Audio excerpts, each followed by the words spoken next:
Difference of two squares involves two numbers that are perfect squares where the second one's subtracted from the first.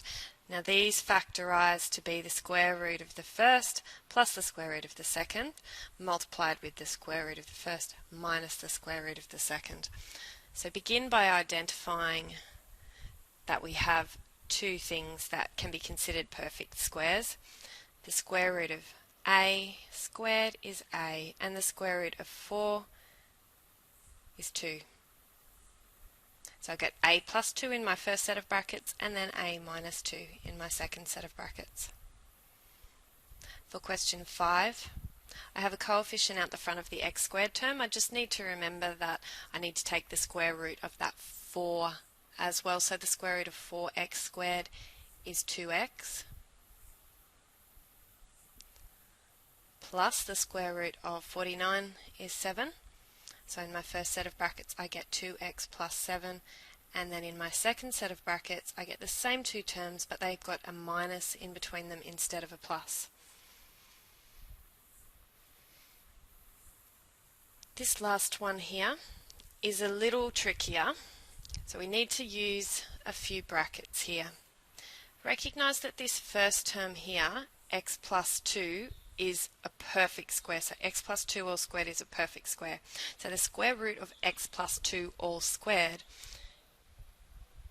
is x plus 2. I'm going to leave that in brackets for now and then I can tidy it up a little bit later. So that's my first factor. That's like my a term from my rule here.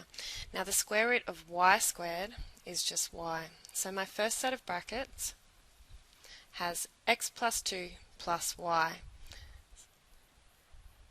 I need a second set of brackets, which again will use the square root of that first term, so the square root of x plus 2 all squared is just x plus 2. Just leaving it in brackets for now, just in case I need to tidy up, and those brackets could make a difference in some cases. And then I need a minus y. So notice that I have the square of the first term plus the square root of the second term, and then in the second set of brackets I've got the square root of the first term minus the square root of the second term. I can tidy this up quite nicely because that x plus 2 will just come out of the brackets, and I get x plus 2 plus y in my first set of brackets, and then in my second set of brackets I get x plus 2 minus y. It is sometimes important to put those brackets in, as I did at the first step. It didn't make too much of a difference in this case, but if you have a negative out the front of the sign, you need to be careful to account for that. So I hope that that's helpful in the factorisation of difference of two squares.